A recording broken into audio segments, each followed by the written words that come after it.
¿Qué tal, amigos? Buenas tardes. Bienvenidos una vez más a nuestro programa Hablemos de Justicia, un espacio diseñado para brindarles mayor información sobre el quehacer jurisdiccional y también las acciones que se vienen desarrollando para mejorar el servicio de administración de justicia en la libertad. Iniciamos con nuestros titulares. Módulo Corporativo Laboral de la Corte de la Libertad celebra 14º aniversario con ciclo de conferencias. Corte de la Libertad incluye en Galería de Paz Presidentes a héroe anónimo de la independencia del Perú. Presidente Víctor Burgos participa de mesa multisectorial sobre trata de personas. Colegiado de Trujillo sentencia a cadena perpetua a joven por abuso de una menor de edad. 9 meses de prisión preventiva para acusado de tocamientos a una menor.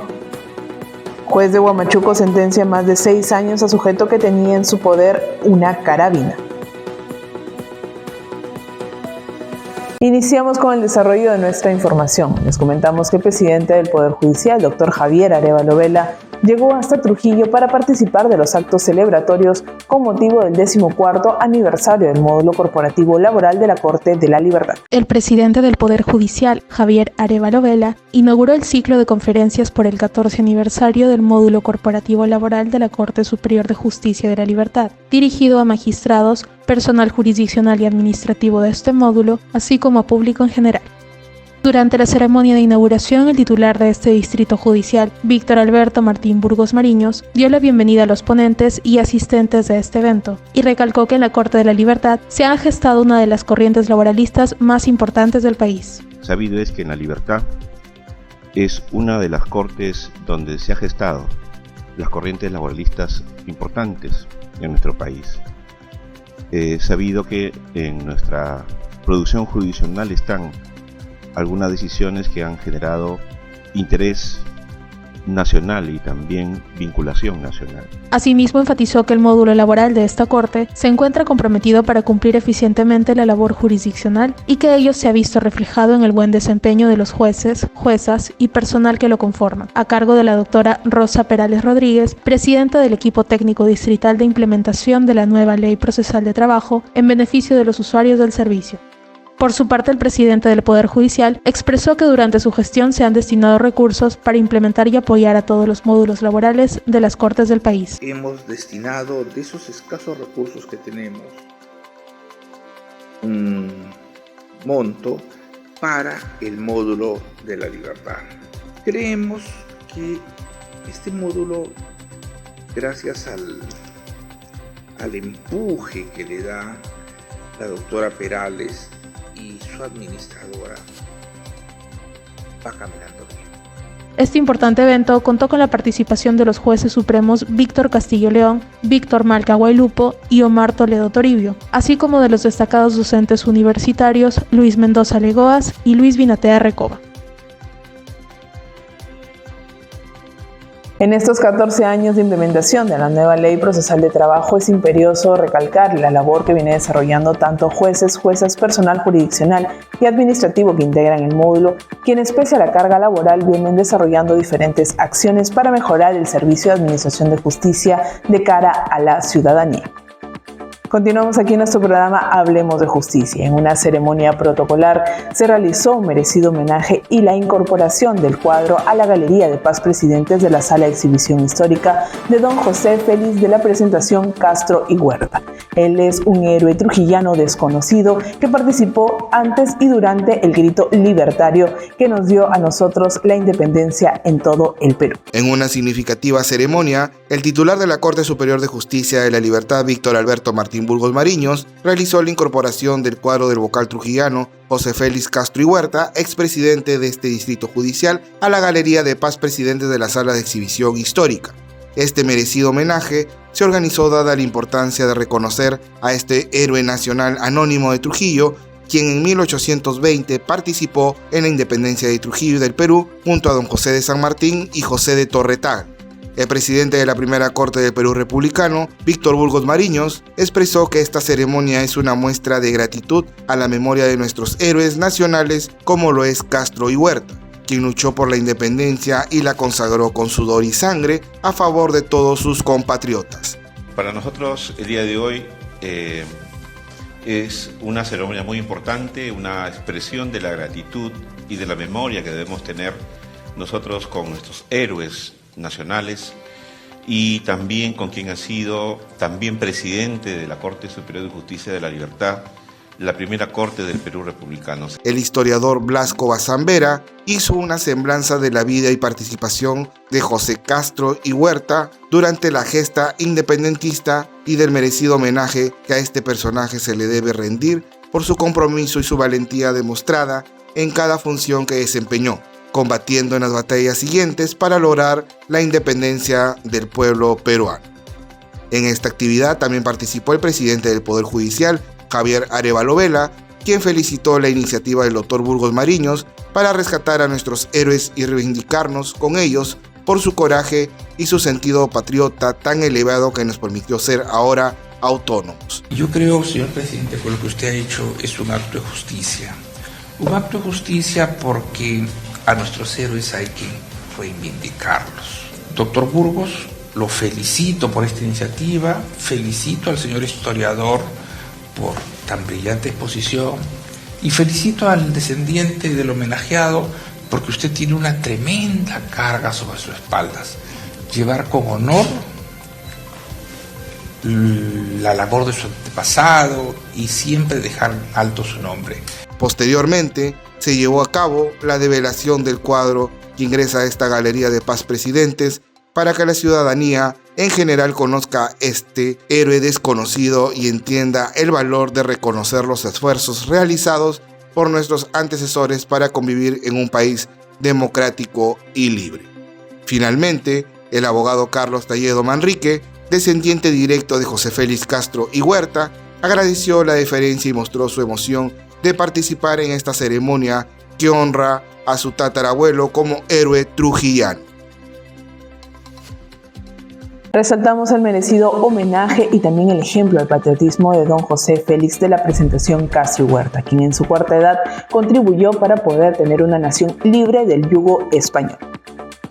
Seguimos aquí en nuestro programa Hablemos de Justicia. Ahora les comentamos que la Corte Superior de Justicia de la Libertad fue sede de la cuarta sesión ordinaria de la Comisión Multisectorial de Trata de Personas y Tráfico Ilícito de Migrantes, organizado por el Ministerio del Interior, aquí en la región La Libertad. El presidente de la Corte Superior de Justicia de la Libertad, Víctor Alberto Martín Burgos Mariños, participó activamente de la cuarta sesión ordinaria 2024 de la Comisión Multisectorial contra la Trata de Personas y el Tráfico Ilícito de Migrantes, organizado por el Ministerio del Interior en la región La Libertad. Los representantes integrantes de la Policía Nacional del Perú, Ministerio Público, Coordinación Territorial del Programa Nacional Aurora, la Unidad de Protección Especial de la Región La Libertad y la Jefatura Zonal de la Superintendencia Nacional de Migraciones se dieron cita en la Sala de Acuerdos de la Corte para coordinar las acciones a concretarse para la rápida atención de los casos de trata de personas y sus formas de explotación. Durante la reunión se presentó el sinceramiento estadístico de los casos presentados en la región, así como la actualización del sistema de monitoreo de la Policía Nacional y el informe sobre el encuentro binacional Perú-Ecuador desarrollado en Tumbes. Además, se revisaron las acciones de atención y protección realizadas para las personas afectadas por el delito de trata de personas, la situación migratoria y las actividades efectuadas en el marco de la lucha contra la trata de personas y el tráfico ilícito de migrantes. Posteriormente, los participantes de esta sesión tomaron acuerdos para continuar haciéndole frente a esta problemática en la región, a fin de erradicarla y sancionar a los y las responsables de este ilícito. Estas son una de las acciones que vienen desarrollando nuestras autoridades competentes para poder erradicar esta problemática y también sancionar a quienes cometen este ilícito. Es momento de ir a la pausa comercial y tras volver tendremos nuestro bloque de entrevistas. El doctor Loyola Florián conversará con la presidenta del equipo técnico distrital de implementación de la nueva ley procesal de trabajo, la doctora Roselena Perales Rodríguez, quien conversará sobre el balance de estos 14 años de implementación de esta ley en la región. Ya volvemos. Promovamos la ética y la integridad en nuestra Corte. Si conoces algún hecho de corrupción, denúncialo a través de la plataforma digital única de denuncias, denuncias.servicios.gov.pe. Corte Superior de Justicia de la Libertad. Mejores personas hacen una mejor justicia. Conoce los canales de atención de la Oficina de Prevención, Supervisión e Inspección del Área de Quejas Verbales de la Oficina Descentralizada de la Autoridad Nacional de Control de la Corte de la Libertad. Puedes comunicarte a través de los siguientes números. También tenemos atención por correo. Recuerda que los usuarios, abogados o litigantes deberán consignar los siguientes ítems al momento de efectuar el reclamo de su queja verbal. Ya estamos de regreso, ahora es el turno del doctor Loyola Florián. Él ya se encuentra con nuestra invitada al día de hoy, la doctora Roselena Perales Rodríguez, quien va a hacer un balance sobre los 14 años de implementación de la nueva Ley Procesal de Trabajo en la región La Libertad. Doctor Loyola, ¿cómo está? Buenas tardes. Gracias, Cintia. Señoras, señores, sean ustedes bienvenidos nuevamente al espacio de entrevistas de su programa Hablemos de Justicia, un programa de la Corte Superior de Justicia de la Libertad. Soy Manuel Loyola, su anfitrión. Esta tarde tenemos la gentil visita de la señora doctora Rosa Elena Perales Rodríguez. Ella es juez superior titular de nuestra Corte, presidente de la Segunda Sala Laboral de la Libertad y presidente delegada del equipo técnico institucional de la nueva Ley Procesal del Trabajo. Doctora Perales, bienvenida. Buenas tardes, Manuel, y gracias por la invitación también en este programa tan bonito que se difunde a lo largo de nuestra localidad. Encantado de tenerla aquí, estimada doctora. Doctora Perales, para que nuestra audiencia conozca, ¿qué es la nueva Ley Procesal del Trabajo? ¿Desde cuándo es nueva y por qué razón fue necesaria su implementación? Sí, bueno, la nueva Ley Procesal del Trabajo es una ley, la 29497, que se dio en el año 2010, en enero, 15 de enero. Y trajo todo un cambio en el sistema laboral porque implementaba una metodología que era el sistema oral en un proceso que venía de larga data de una manera escrita, ¿no? Lo que nosotros llamamos un sistema escritural o un sistema oral. Entonces el paso de un proceso que era netamente escrito y que demoraba años, por lo menos unos 5, 10 años, hasta 15 años, podríamos hablar a la fecha, iba a dar un vuelco total porque el proceso en general se iba a regir por el sistema de audiencias que se caracteriza justamente por el principio de oralidad, principio de concentración, principio de mediación, ¿no? Entonces, para poder aplicar esa ley es que se crea este equipo técnico institucional e implementación de la nueva Ley Procesal del Trabajo para poder establecer la forma, los mecanismos y cómo es que íbamos a aplicar esta nueva ley. ¿Y cómo se ha producido la vigencia de la nueva Ley Procesal del Trabajo? En penal, por ejemplo, fue una vigencia territorial progresiva. En caso de la nueva ley, ¿entró en vigencia a la vez o también hubo esta progresividad? Igualmente, sí, igualmente hubo también un cronograma. Se emitió una resolución a nivel del Consejo Ejecutivo del Poder Judicial a nivel nacional, la 232 del 2010, si no me equivoco, para que establezcan el cronograma y cómo es que se iba a implementar, ¿no? Estamos hablando de Tacna, Cañete, La Libertad, ¿no? Y otras más que se han dado en el tiempo. Y a La Libertad le correspondió ser implementada a partir del 1 de septiembre del 2010. Por eso es que siempre nosotros... ¿Del 2010? Del 2010. Correcto. ¿No? Entonces, estamos hablando del 2010 a la fecha, son 14 años que justo hemos celebrado nuestro aniversario, un aniversario más, de una manera totalmente distinta, pero siempre pues con el espíritu de poder ver y evaluar qué cosa es lo que viene aconteciendo, ¿no? Desde el 2010 a la fecha. Y en este panorama ya de 14 años de vigencia de esta Ley Procesal de Trabajo en nuestro distrito judicial, ¿cuál es el balance que podría hacer usted como un presidente encargado de este equipo? Si nosotros tomamos en cuenta desde los orígenes a la fecha, podemos ver cambios totalmente abismales y en beneficio de la comunidad, ¿no? A nivel del proceso. Si hablamos a nivel logístico, por ejemplo, o de la misma cantidad de órganos jurisdiccionales, estábamos conversando justo ayer con un magistrado y contaba pues la experiencia que se originó con 4 juzgados, ¿no?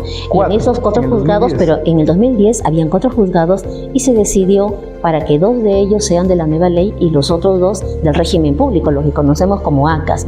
Entonces estamos hablando de 2 juzgados que fueron los pioneros, digamos, en implementar esta nueva ley.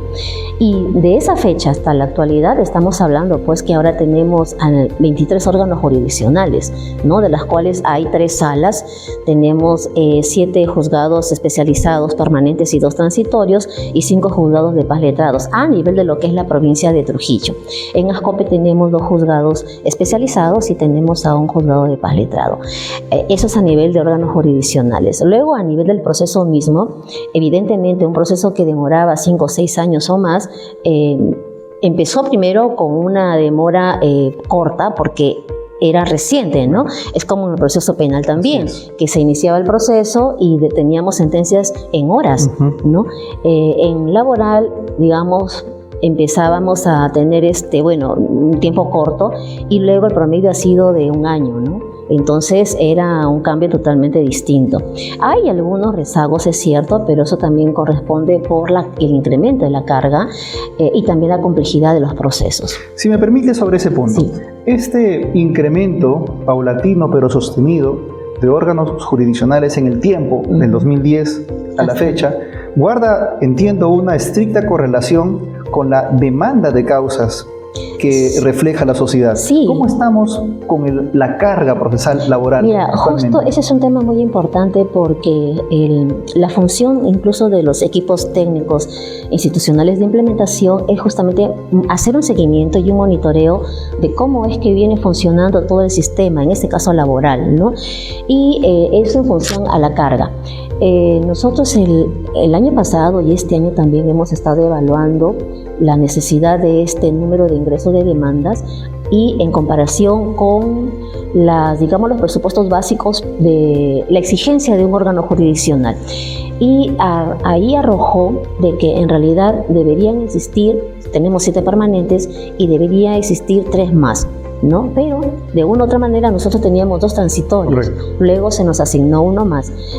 Por el tema de la pandemia, hubo una disminución de la carga, pero lo cierto es que también creemos de que está ocurriendo también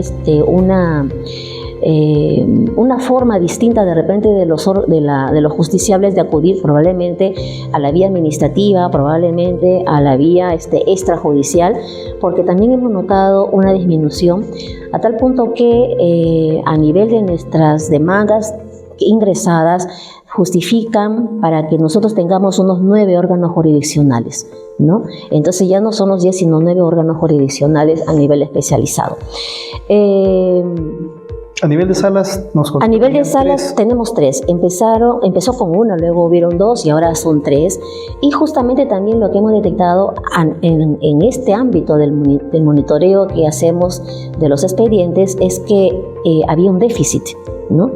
Porque los expedientes son rotados, digamos, se ingresan de manera aleatoria a nivel de las 3 salas y una de ellas no contaba con el número de procesos suficientes para poder señalar las audiencias. Y ten en cuenta que de eso depende la medición, porque claro, nosotros nos miden por producción, por metas, ¿no? Y por metas anuales que están fijadas. A nivel de las salas se mantiene, eran 1.350, la segunda sala mantiene esa meta trazada y en tanto en la primera como en la quinta han disminuido un poco, pero aún así igual había el déficit de expedientes. Entonces se detectó que el problema era porque a nivel de la primera instancia todas las sentencias que se habían emitido se encontraban pendientes, uno en el periodo de apelación, pero sobre todo de proveer esas apelaciones interpuestas. Lo que pasa es que el número de escritos es bastante a nivel nacional y en todas las áreas, porque como nosotros decimos, de una jornada de 8 horas, que era el horario para que las partes pudieran presentar sus escritos, esto se ha extendido. Son 24 horas. Entonces, ese es en realidad el horario de atención virtual, porque desde el 2020 en que se dio la pandemia y se establecieron los ingresos de la mesa de partes virtuales, se estableció en cualquier hora del día, ¿no? Correcto. Entonces, considerando que si entra a partir de 1 hora, se las entiende presentadas el día siguiente. No. el mismo día. Ese mismo día. Entonces, así ingresan a las 11 de la noche. Lo que pasa, exacto. Entonces, lo que pasa es que, a diferencia de otras instituciones públicas que sí han reglamentado el hecho de que por más que ingresen las 24 horas hasta tal hora, el sistema arroja o da cuenta, digamos, para el día siguiente, en nosotros no. Nosotros ingresa el mismo día, de tal manera que cuando uno pide el reporte de lo que ingresó en el día, desde las 00 horas hasta al día. Doctora, en el proceso laboral, dado que se tratan de pretensiones económicamente cuantificables en la mayor parte de los casos, resulta de particular importancia la asistencia de órganos, en particular peritos contables o económicos, que permanecen siempre cercanos al magistrado. Nuestra Corte cuenta con peritos internos que facilitan y dinamizan estas necesidades de información técnica contable de nuestros jueces. Fácticamente tenemos en el área de primera instancia peritos y a nivel de la segunda instancia también. Contamos con el apoyo. Funcionalmente, si es que dependen o no del área propia laboral, tenemos pocos, y por eso es que la gerencia es la que dota del personal necesario para poder apoyar justamente a esta área laboral, ¿no? Es definitivamente indudable de que el apoyo pericial, digamos, también lo comentaba un magistrado el día de ayer, es casi el 70% en esos casos, como dice, de pretensiones económicas, porque hay que realizar una serie de liquidaciones. Correcto. Y hay demandas que te presentan, por ejemplo, pretensiones desde el año 2010, 2002 o de 1996, ¿no? Entonces, eso implica pues una labor netamente que requiere la experticia del perito contable, ¿no? Doctora, luego de la pandemia, que nos forzó a migrar del sistema de audiencias presencial a un sistema de audiencias virtual, en otras áreas del derecho, como el penal, por ejemplo, se viene manteniendo, aun cuando ya no hay estado de emergencia, la existencia de audiencias telemáticas o virtuales. ¿Cómo se vive esta experiencia en lo laboral? ¿Se mantienen las audiencias virtuales? ¿Cuál es el índice de morosidad o de reprogramación de las audiencias virtuales versus las audiencias presenciales de antaño? Creo que el uso de la tecnología se ha evidenciado mucho más a partir de la época de la pandemia. Tanto es así que en ese momento había la necesidad de continuar administrando, impartiendo justicia, y se establecieron coordinaciones a través del Google Meet, ¿no? Bueno, algunos a través del Zoom. Y sí, o sea, nosotros señalamos y estamos de acuerdo con ello de que las audiencias virtuales han venido para quedarse. Correcto. Eso no hay duda alguna. Y es que hay un beneficio que creo que nadie lo puede discutir. Si nosotros analizamos, por ejemplo, el grado o el porcentaje de audiencias frustradas con la presencialidad, eran muchas más. O el grado de la reprogramación de estas también eran mucho más. En cambio, ahora con la virtualidad es bien complicado, digamos casi nulo, que se frustren las audiencias, ¿no? ¿Por qué? Porque el abogado y la parte se pueden conectar desde cualquier lugar donde estuvieran para poder realizar la misma. Entonces, yo creo que ese es un gran logro, y además que dinamiza mucho más la realización de estas audiencias. Hay críticas, es cierto, pero analizando los pros y los contras, creo que pesa mucho más los pros, ¿no? Entonces, la virtualidad llegó para quedarse. Exacto, pero también es cierto lo que tú señalas, que igual que en materia penal hay algunas excepciones en las que si el juez considera necesario llamar a los testigos, a las partes, a una audiencia presencial, lo hace, ¿no? Porque eso también se evidencia de la misma conducción de la, correcto, ¿no? de la audiencia o de la diligencia, sobre todo para tomar la declaración de los testigos. Correcto. Es lo mismo que suele pasar. Claro, es para evitar que le pasen el papelito, ¿no? Correcto. Exacto. Doctora, para concluir, ¿qué, en su condición de presidente encargado del equipo, qué buenas prácticas, qué procedimientos rescata usted para propalarlos o comunicarnos a la ciudadanía en la implementación de la nueva ley procesal del trabajo en particular? Bien, mira, ahorita mismo, por ejemplo, cuando se advirtió algún déficit en el número de expedientes para la producción, se advirtió a nivel de los juzgados especializados de que había un problema en la calificación de las demandas. Y cuando se hizo el estudio respectivo, se advirtió que un 58.70 y tantos % eran declaradas inadmisibles, ¿no? Entonces, evaluando cuál era la razón de esas inadmisibilidades, habían aspectos de forma que necesariamente tenía que declaración admisible, y ahí habían otros también requerimientos o aspectos que el magistrado consideraba necesario que se cumpla. Entonces, para efectos de poder disminuir, los jueces se han reunido y han evaluado y determinado en qué casos se puede flexibilizar para disminuir ese grado de inadmisibilidad, ¿no? Que es mayor al 50%. Que es exacto. Entonces, eso implica porque no se contaba con expedientes para la tramitación continua y que requerían también los órganos jurisdiccionales transitorios. Tal vez un exceso de formalismo, quién sabe, en la valoración. No es tanto un exceso de formalismo. Bueno, podríamos en todo caso decir que hubo una mistura, pero lo que se detectó es de que al momento de interponer la demanda, los abogados no cumplían con los requisitos, ¿no? Tanto de forma como de fondo. Entonces eso definitivamente era necesario que el juez declarara la inadmisibilidad. Pero dentro de este contexto de la flexibilización, los magistrados se han puesto de acuerdo y han establecido que sí es necesariamente que debe subsanarse, y en aquello que de repente, por la parte, ¿no?, en el escrito mismo, pero en aquellos casos, por ejemplo, que se omitió con presentar la tasa o presentarle una cédula de notificación, igual iban a admitir la demanda, pero con la advertencia de que presentaran los documentos faltantes bajo procedimiento de multa. Excelente. Esto pensando en garantizar la celeridad. Pero respecto a lo otro también, y esto va de la mano, termino con esta idea. Entonces los magistrados han evaluado ello y han establecido un formato único también de modelo de un auto admisorio, ¿no? Que esto ha sido incluso llevado y comunicado, socializado en un encuentro de unas prácticas que hemos tenido en Chiclayo en el mes de julio, 19, 17 y 18 me parece, 19 por allí de julio, e incluso también ha sido elevado a la presidencia, y la presidencia ha emitido una resolución aprobando este formato. Pero a la mano va un formato de demanda. Este formato de demanda también se está socializando.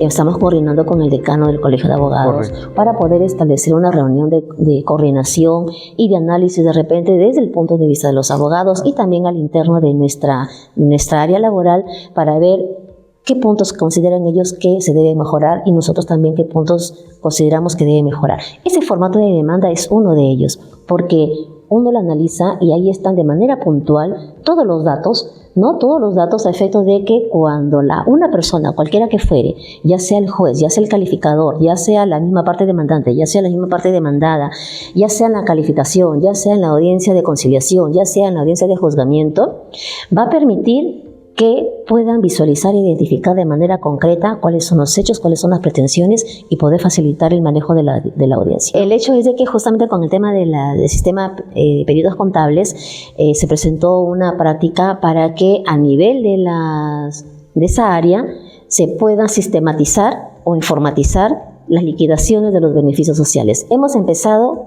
con una parte pequeñísima y somos conscientes que falta más, pero ya hemos dado el primer paso para que esas liquidaciones, una vez que esté informatizada o sistematizada, hasta el mismo juez pueda ingresar datos y pueda practicar su liquidación. Todo digital. Y de esta manera, todo digital, y de esta manera un poco aminorar la carga que tiene el área de pericias, ¿no? Y otro también es el tema a nivel de la atención de usuarios, el módulo de atención al usuario judicial. También se ha establecido un sistema informatizado para que se pueda recabar todas las peticiones y se puedan atender en un tiempo más corto, ¿no? Doctora, le deseamos el mejor de los éxitos en esta siempre compleja y delicada misión de monitorear y presidir un equipo de implementación, que como sabe la gente, es en adición a nuestras funciones, porque usted despacha como juez, además tiene su propia carga procesal. Es en adición a las funciones, pero creo yo que dentro de todo es un honor, ¿no? Es un honor porque nos permite brindar un servicio al justiciable. Así que los que tenemos vocación de servicio y de ser, y llamamos a la judicatura, simplemente es una oportunidad para servir a la población. Gracias, doctora Perales, por su participación. Amigos, los esperamos semana a semana en su programa Hablemos de Justicia. Cintia, te doy el pase. Gracias, doctor Loyola Florián, y felicitamos una vez más a todo el equipo que conforma el módulo corporativo laboral por estos 14 años de vigencia. Es momento de ir a una pausa comercial y al retornar tendremos más información sobre el quehacer jurisdiccional en la región. Ya volvemos.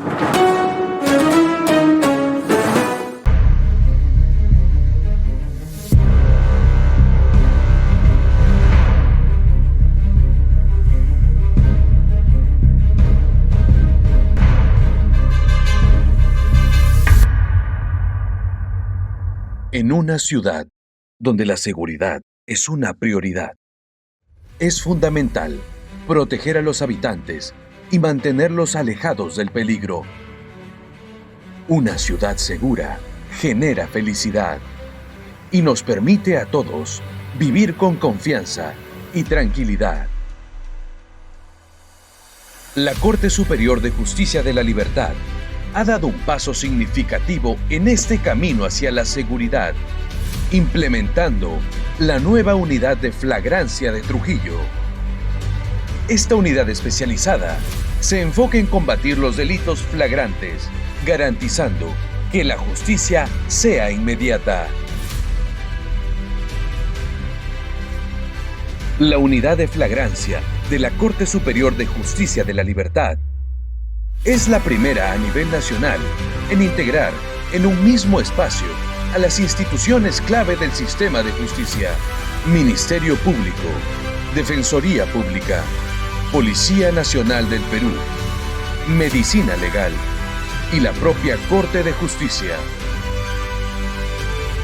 Esta integración genera una respuesta rápida y oportuna ante delitos flagrantes, permitiendo una óptima recolección de pruebas y una atención más ágil a las víctimas, operando las 24 horas del día, los 7 días de la semana.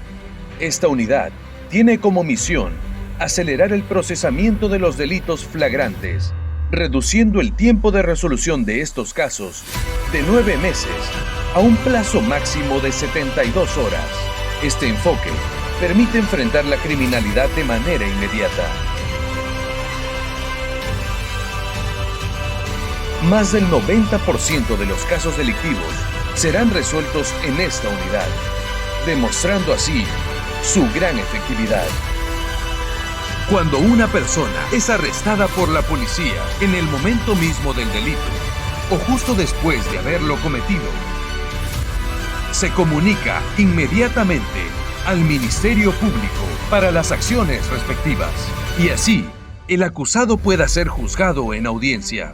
La competencia territorial de dicha unidad se extiende a los distritos de Trujillo, Víctor Larco, Salaberry, Moche, La Esperanza y Huanchaco, fortaleciendo así la presencia y la capacidad de respuesta del sistema de justicia en toda la región. Esta capacidad de operar de forma inmediata brinda mayor confianza y tranquilidad a los ciudadanos, reafirmando el compromiso de la Corte Superior de Justicia de la Libertad con una justicia oportuna, célere y eficaz. Corte Superior de Justicia de la Libertad. Mejores personas hacen una mejor justicia.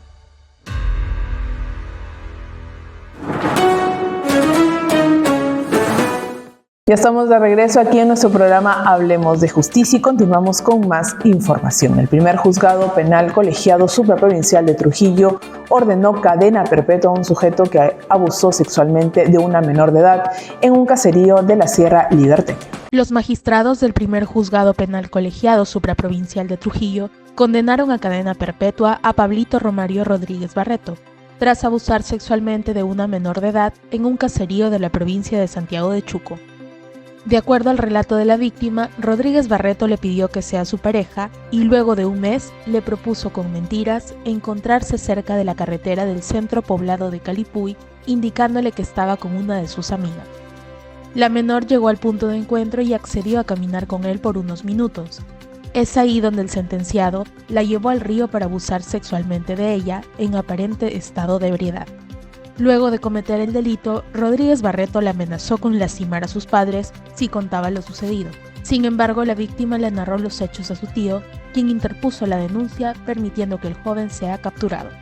El colegiado, después de analizar todas las pruebas presentadas, sentenciaron a la pena máxima de cárcel a Pablito Rodríguez, quien se encuentra recluido en el penal desde la fecha de su captura en mayo de 2023. Además, le fijaron una reparación civil a favor de la víctima de 20.000 soles y ordenaron que lleve tratamiento terapéutico durante el cumplimiento de su condena. Este órgano jurisdiccional ha resuelto declarar al ciudadano Pablito Romario Rodríguez Barreto responsable del delito contra la libertad sexual en la modalidad de violación sexual de menor de edad, y como tal se ha dispuesto la imposición de la cadena perpetua.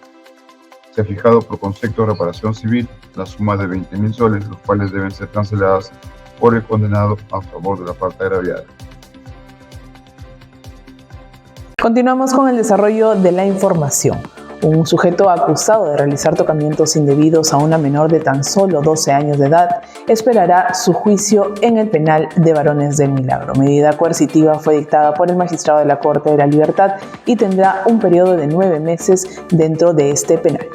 En audiencia, el magistrado Eduardo Carlos Medina Carrasco, del Tercer Juzgado de Investigación Preparatoria de Trujillo, dispuso 9 meses de prisión preventiva contra Benito Nieto Moncada, tras ser acusado de realizar tocamientos indebidos a una menor de solo 12 años de edad. La denuncia fue realizada por la madre de la menor, quien explicó que su hija llegó asustada a casa y le comentó que el acusado le había pedido que vaya al taller donde trabajaba para darle dinero y algunas cosas de comer. Al llegar al lugar, Nieto Moncada habría realizado tocamientos indebidos a la agraviada, obligándola a aceptar ese abuso para luego dejarla ir. Además, le contó que dicha actitud no era la primera vez, ya que desde que ella tenía 11 años de edad, el imputado venía actuando de esa manera. Ante ello, la madre de la menor encaró al sujeto, que posteriormente fue capturado por la policía cuando salía del taller de mecánica donde laboraba, ubicado en la urbanización El Bosque, en Trujillo. Las pruebas preliminares analizadas permitieron que el juez de la Corte de la Libertad declarara fundado el pedido de prisión preventiva, el cual culminará en mayo de 2025, y ordenó el inmediato internamiento de Nieto Moncada en el penal de Varones de El Milagro. Se autoriza la imposición de la medida de prisión preventiva en contra del imputado por el plazo de 9 meses. Por lo tanto, se dispone el internamiento del imputado en el centro penitenciario de la localidad o en aquel que la autoridad considere pertinente para el imputado. Ahora les comentamos que el juez del Juzgado de Investigación Preparatoria de Huamachuco condenó a un sujeto que intentaba trasladarse hasta Trujillo llevando entre sus pertenencias un arma de fuego tipo carabina. Imputado no contaba con licencia de SUCAMEC para portarlo. A 6 años y 8 meses fue condenado Ángel Francisco Cosme Oloya tras aceptar su culpabilidad en el delito de tenencia ilegal de arma de fuego.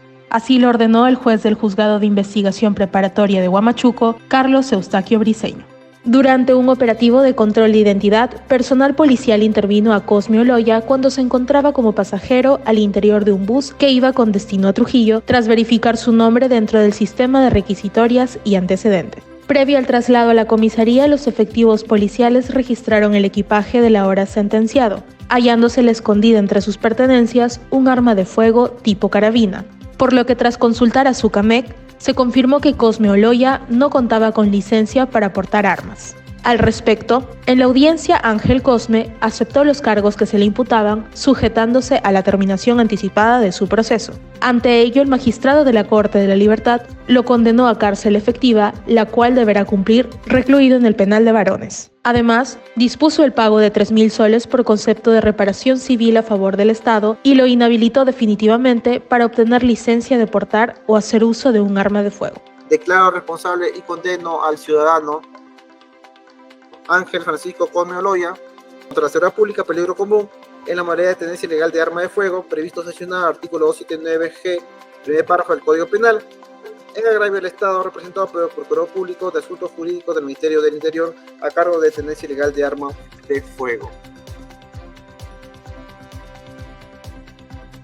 Y hemos llegado a la parte final de nuestro programa Hablemos de Justicia. Queremos agradecer a cada uno de ustedes por acompañarnos cada viernes. Nos reencontramos la próxima semana. Permiso.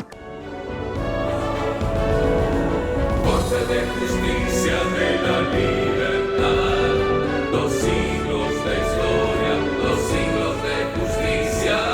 Desde 1824, la primera Corte del Perú republicano.